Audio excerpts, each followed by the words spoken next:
So for the next part of this discussion, it is going to require you to provide some feedback to me, and this is because when I looked at the learning outcomes and thinking about the elements of influence on practice of technology, there is an organisation who works across all the universities and also further education colleges, called Jisc. And I don't know if you've heard of Jisc. I'm not going to go too deeply into the background of them, but they're a consultation type approach to higher education.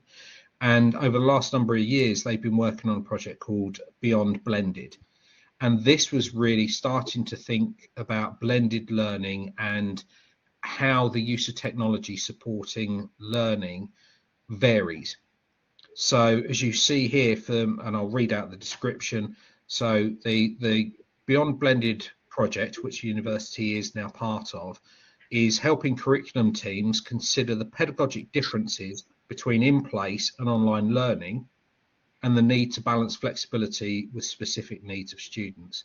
So obviously we've got the flexibility happening today because of a logistics issue. I wasn't able to attend for various illness issues. Other people weren't able to attend, but we've got this balance between in-class activity or in-class participants, online participants, and the need to vary the engagement, how we actually use the technology. Should I have used polling rather than using the Zen clap? Well, I don't know if people were in the room actually on a mobile device or not. So is that person now excluded from the activity because they can't contribute to the poll? Thinking about those aspects is really what this new project is about, and coming back to that idea of learning preferences. So I'll move on to the next slide. I've got a 2-minute presentation that's going to be from Sarah Knight, who heads up the team about this this particular project, and she'll just describe what Jisc are doing, and then we can start looking into the resources. So this is really about how technology is implemented within education across higher education. So I felt it relevant to spend a bit of time on this. I'm trying to justify it to you rather than just going, I want to play videos to you, but it's really so that you can understand what is happening, where those debates are leading into the influence over practice, certainly from my role, but also in other institutions in higher education and further education. So just going to switch screen. As I say, it's a 2-minute video.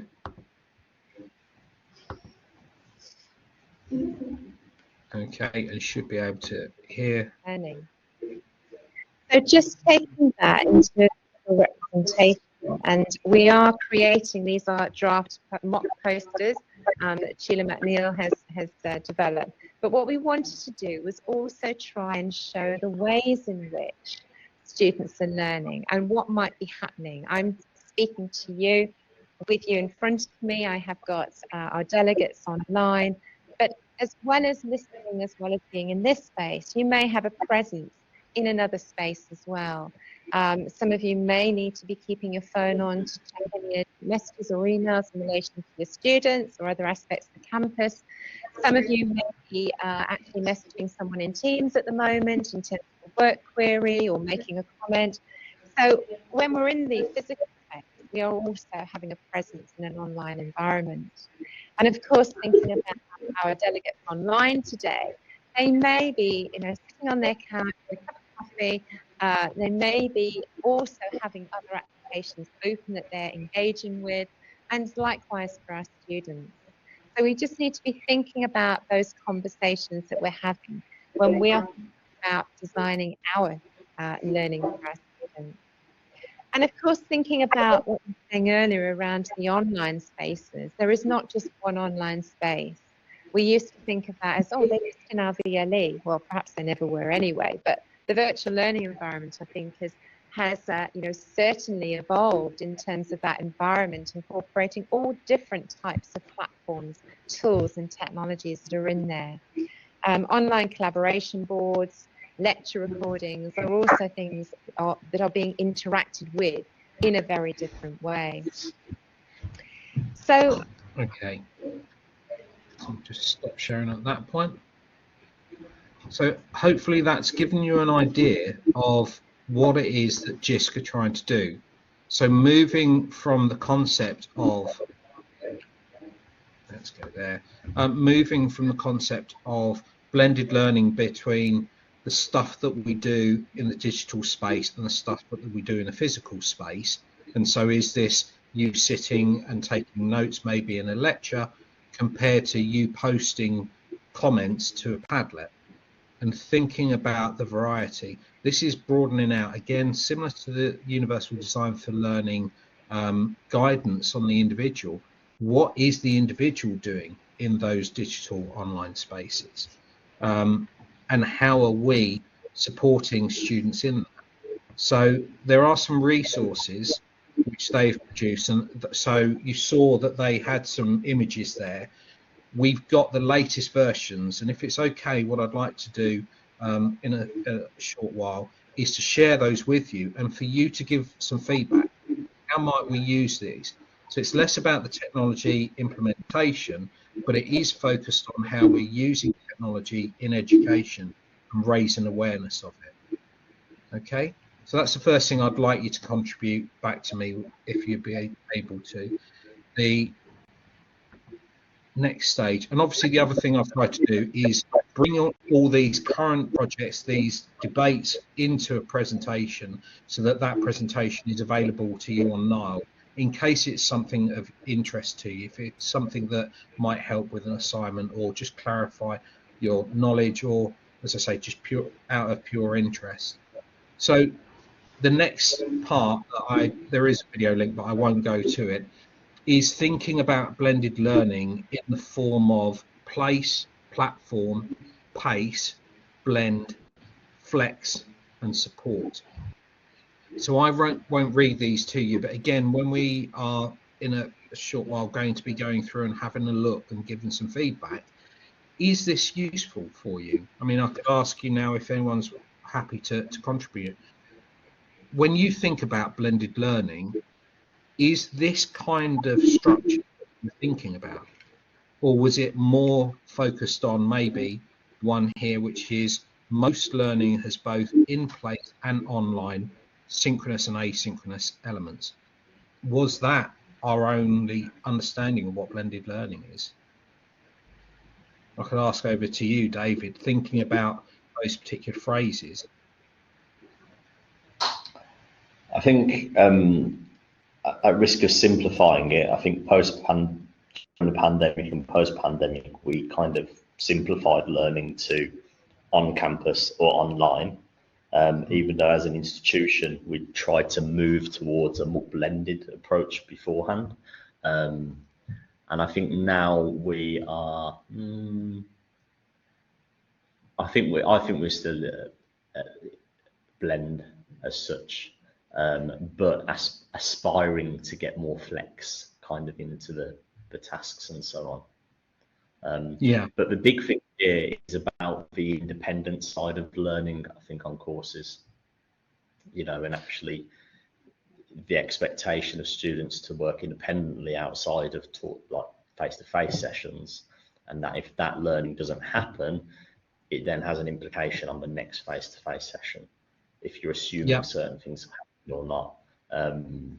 But no, I mean, I really like that, and actually it's giving me ideas for this module next year.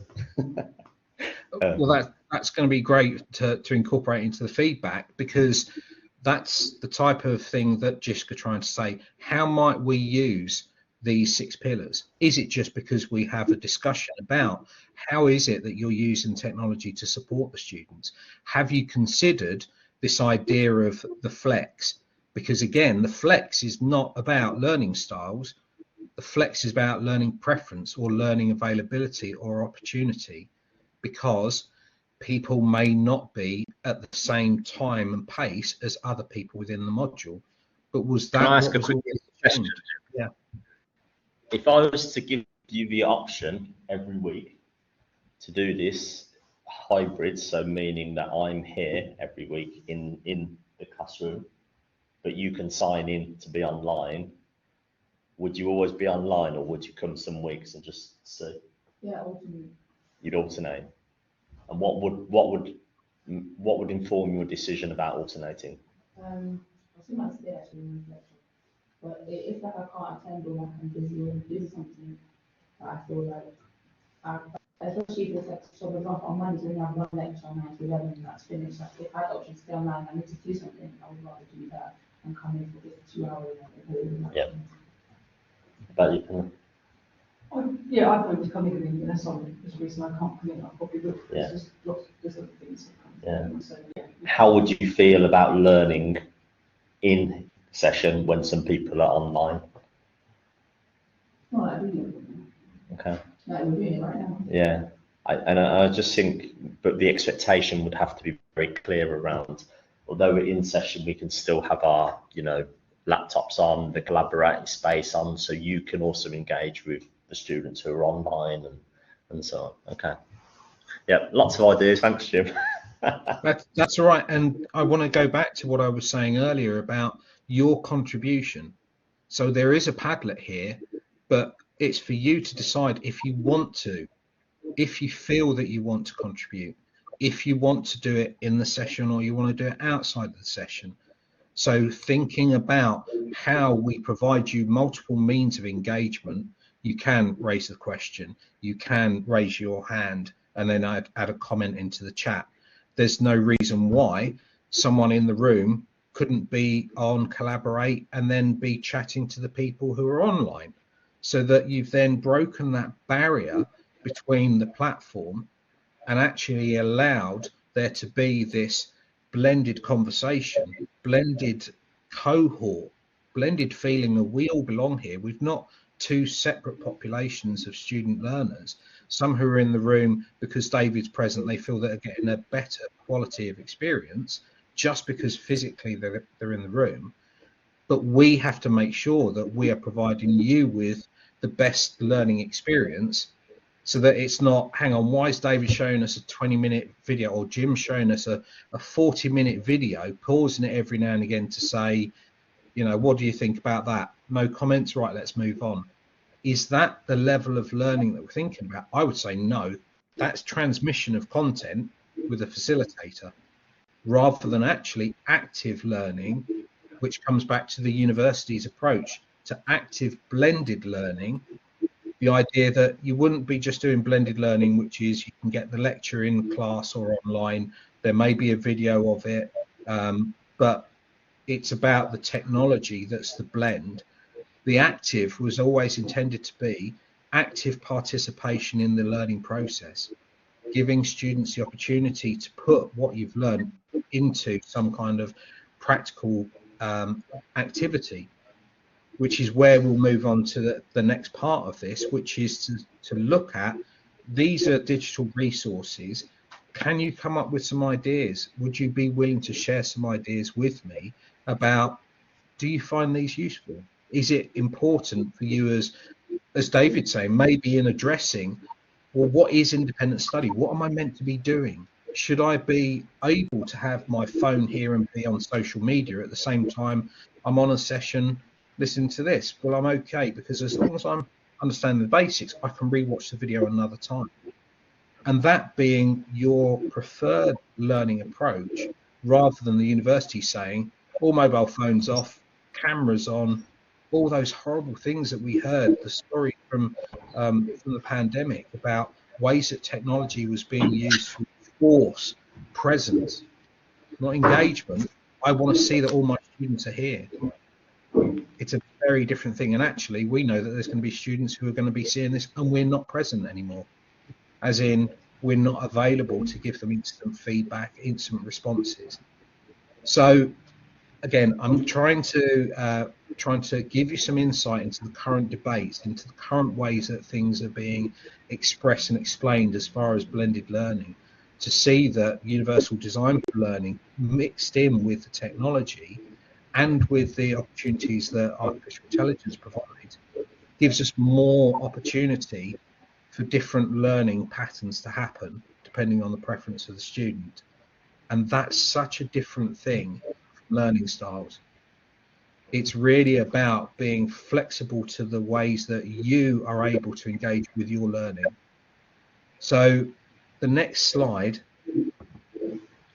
is just an overview of those images. So what I can do is I can put the posters on the screen and just work through them. If you've got digital devices in the room, then we can share a link so that you can actually have a look. Which way would you prefer to do it? Me show them on the screen and we just go through them? Yeah, I'd go for that, Jim. Okay. Okay. With me. Yeah. This is a bit of an open activity, because I don't want to lead it as far as we want to use these in this way. I want you to just give me your responses, your reactions. How might we use these to support staff, students in understanding that mix, that variety of different approaches and opportunities to engage with technology? So here we go.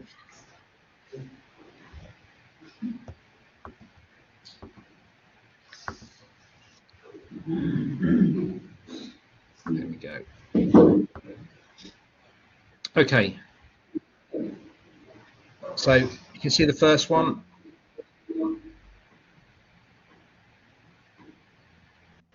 I'll just give you a couple of seconds to go through actually for the recording, and I'll read out each of them. So in the center we have an idea of a lecture theatre.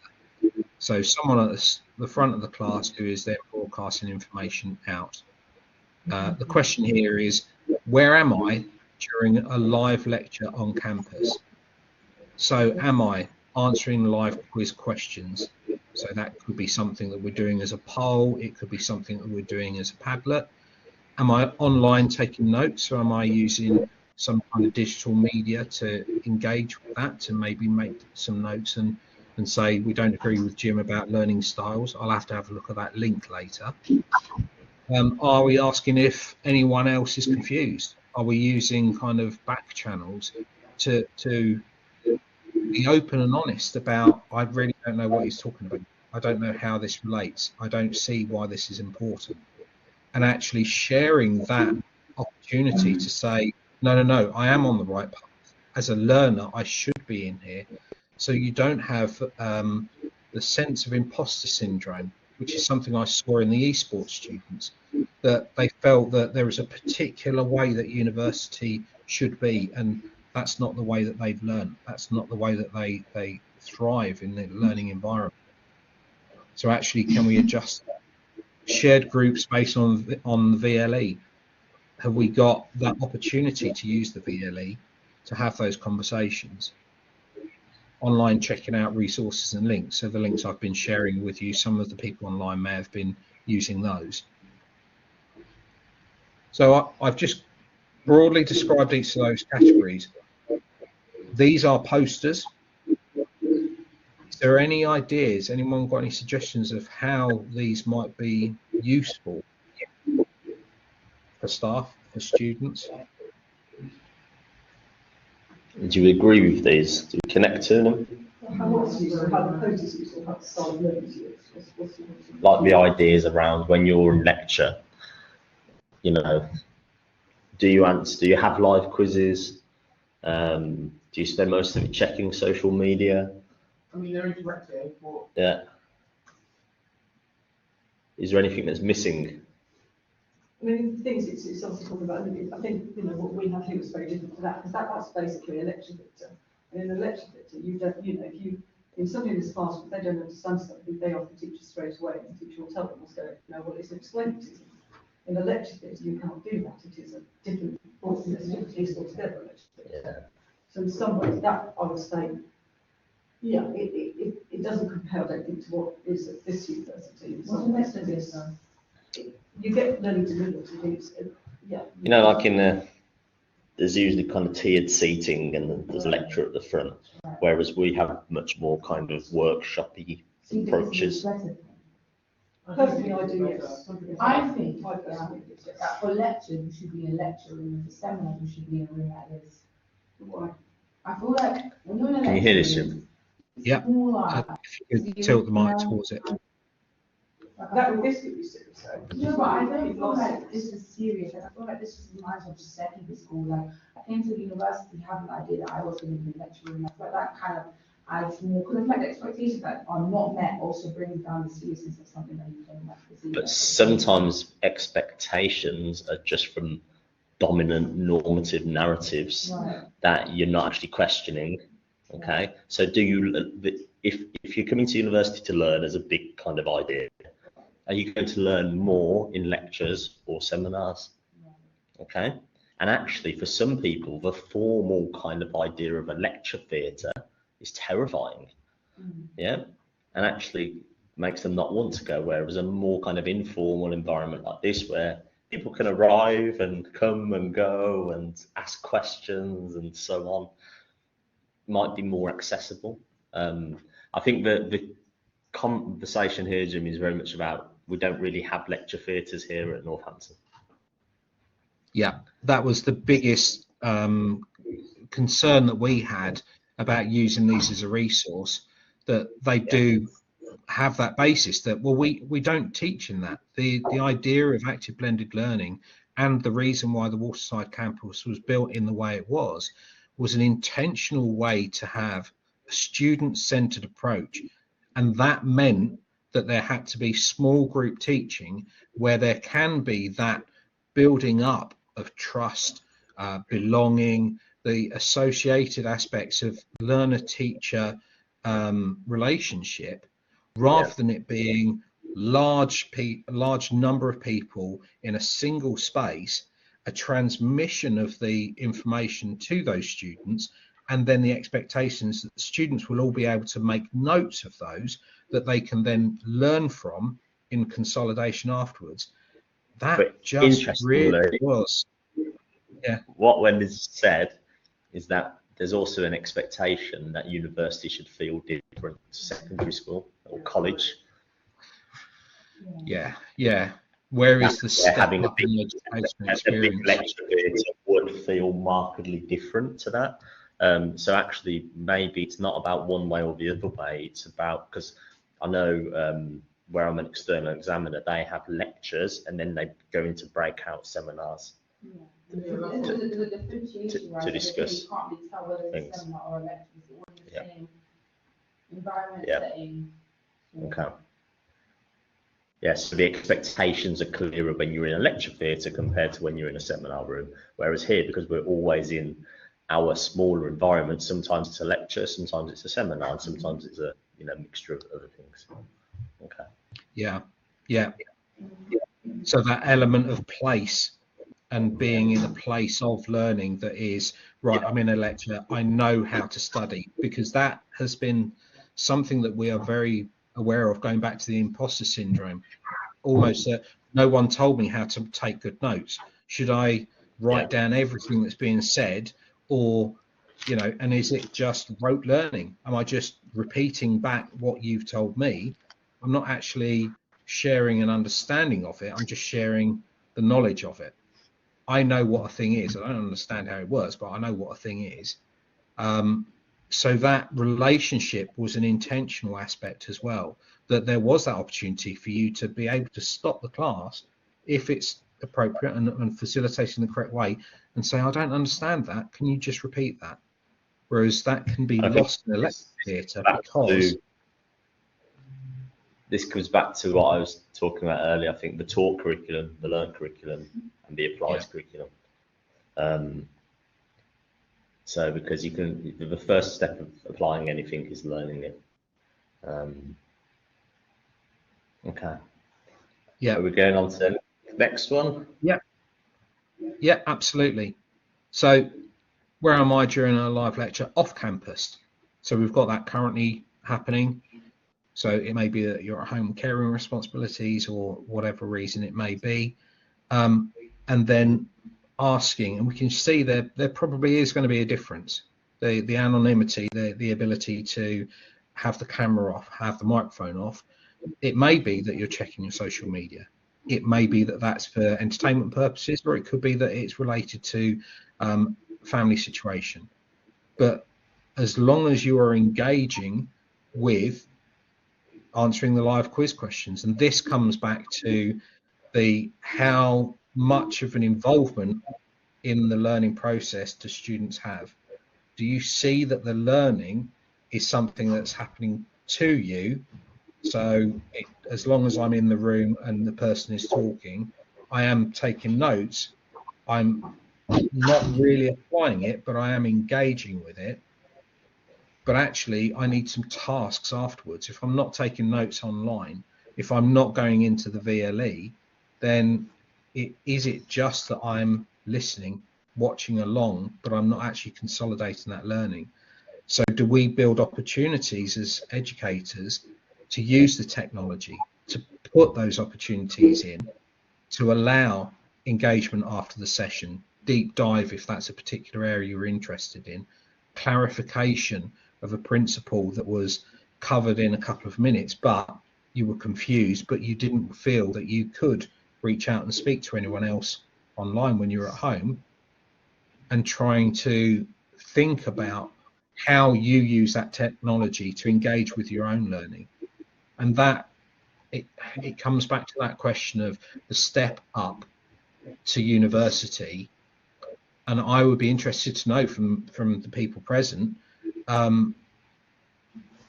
do you feel that the education systems and the technologies you engage with, maybe at sixth form, were better and better utilised than the ones at university?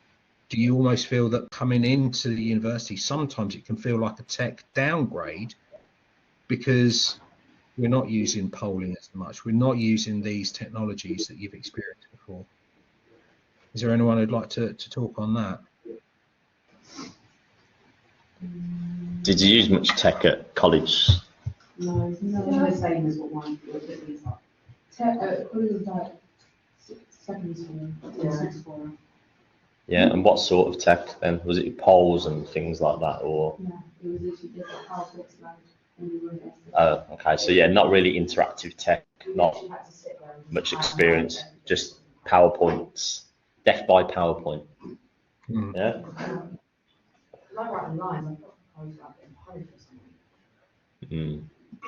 I think you've got to be careful though, you've got to be very careful that you don't, that if you use too much on online material, I mean, you've got to be different to a university, which is cheaper.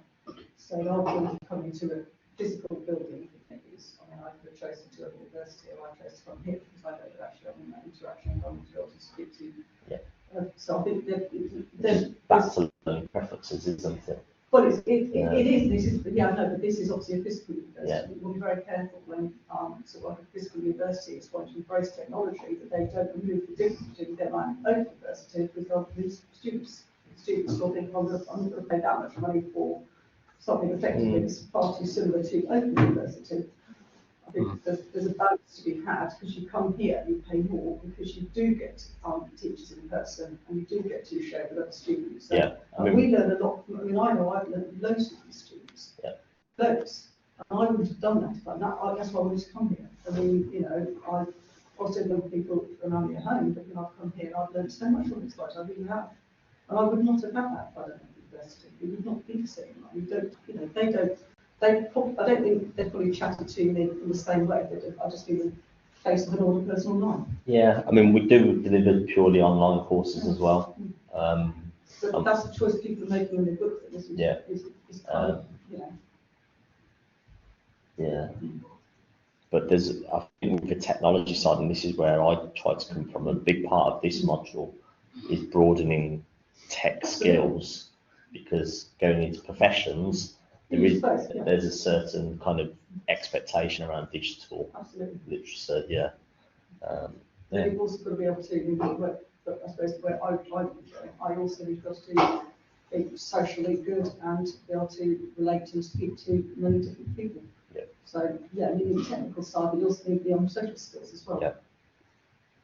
Yeah, no, I agree. Absolutely. And the social side of education, the change that has happened since COVID, for example, the feeling of isolation that some people felt from distance learning programs, well, that was then something that students were exposed to. What does it feel like to have to build up your own personal learning networks through your friends, because the technology has enabled you to remotely learn, but it hasn't enabled you to remotely connect meaningfully with the kids. So that if you are, who is the person that you turn to when you're confused? Is it something that happens in the lunch break? Is it something that happens when you're having those discussions? That's all the part of almost the campus experience, the place at which you have those discussions. Showing someone the assignment brief on a mobile phone and saying, does that bit make sense to you? Is a crucial part of the learning process, because you had a query that could impact your ability to successfully complete the assessment, and you turned to a peer to have some understanding. And I would hope that if that were to be fed back to the academic, then there might be other people who are also having that same issue. So rather than it being an email conversation, a one-to-one relationship, very good point. Is it okay if I post this to an FAQ? Can I just send out an announcement to clarify this? In fact, it's a lot to explain, so I'll record a video of myself responding to that, but making it available to everyone, so that everyone can use the digital aspects to engage, even if they are at home, even if they're at a distance. So moving on to another one of these the posters. I'm not going to go through all of them. I'd just be interested to know whether or not you found these useful. Do we think we might have to have a facilitated discussion between students and staff? Is this something that maybe a video overview, thinking about, this, where am I during personal study time on campus? Are you finding yourself a space where you feel safe, warm, and you can sit and listen to recordings? You can maybe engage with the pre-work, you could do some research, you could read an article. Thinking about this, I'm not quite sure how, if we were to put this up as a poster on the wall by the grounds, for example, I'm not sure how useful it would be. What are your thoughts?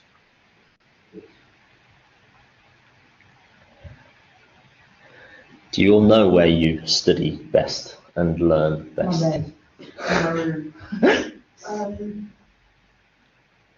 And does it depend on what you're studying or learning? Yeah, if I'm not interested, then it takes me forever to get into Okay.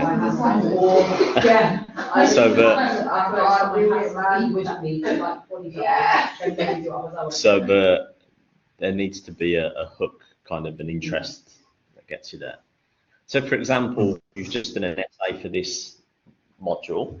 How would you feel if I'd said there's no essay titles, you write your own essay title? Yeah, that's impossible.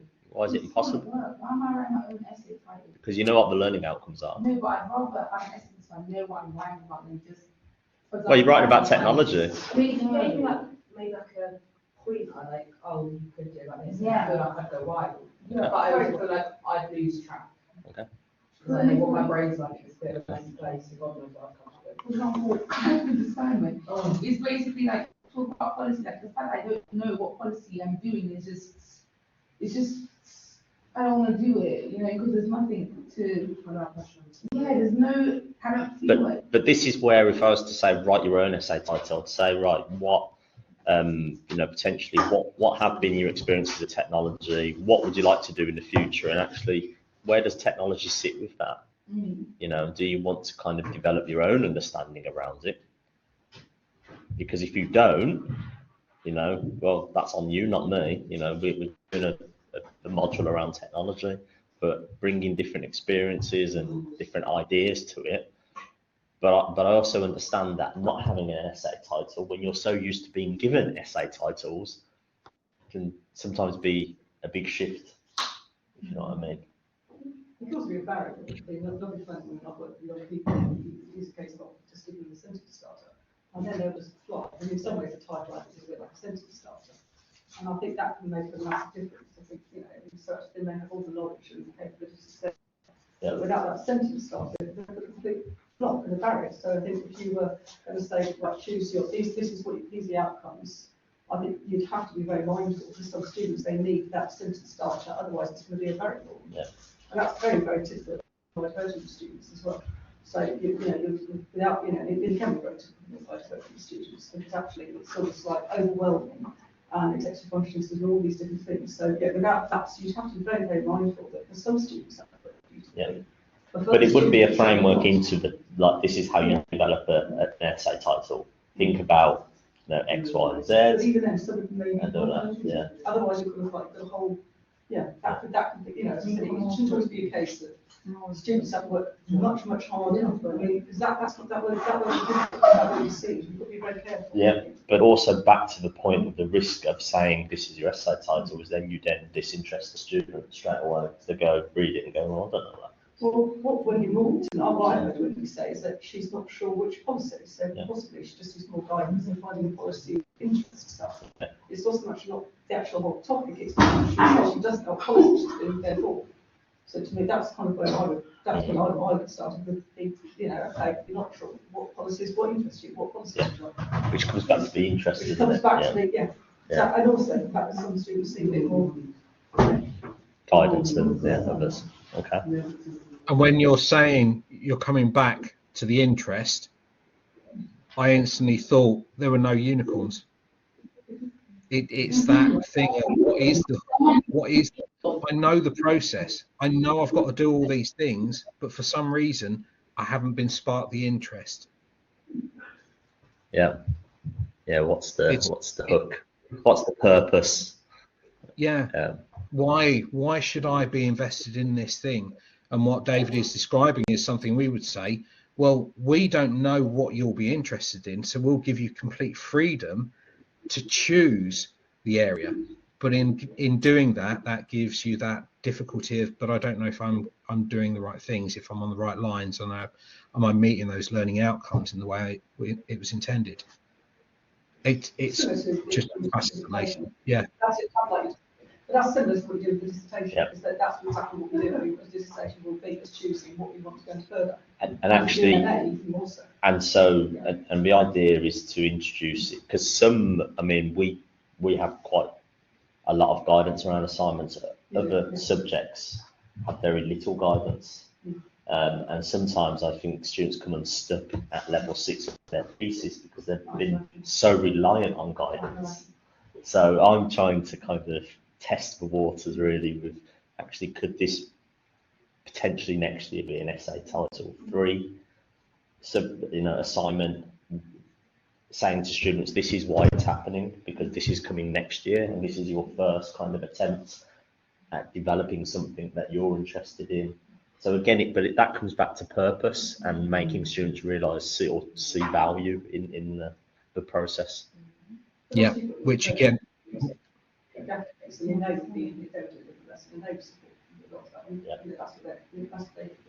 Yeah. Okay. Yeah. Fascinating, and certainly that to bring it into the technology in education, there is the opportunity for us, and as a learning designer we are looking into how the university might offer students the choice between, is it an essay or is it a video essay? Do you not have a learning style that is more about you prefer written work, but more about would you have a preference over whether or not you talked through to a phone and actually recorded a 20-30 minute presentation on the phone, not even a presentation, as long as you're making reference to your research, you've done all the background effort, you've put the same amount of effort in as someone else. It's just that you haven't had to learn the process of writing an essay, constructing it in a certain way. And that is the ultimate ultimate aim for universal design for learning. You choose the mode in which you represent that you understand a thing. We don't force that technology on you and say, you must do a video of this, knowing that some people are good and some people aren't, which comes back to how much support is there for learning it in a way. I'll give you all the support I can, I'll give you the instructions. It's not just make a video and then someone panics about setting up a YouTube account. I don't know if I'm conflicting with David on things, and we're going to have one. I introduced Kaltura to them last week because the implementation plan is a recorded video. and purely to look at the skill of using it and uploading it, and it's prompted a few issues and challenges, but that's exactly why we've done it now. And I haven't just left it to students to sort it out themselves. And you just helped me create this. I'm going to quote you later. Yeah. Yeah. So.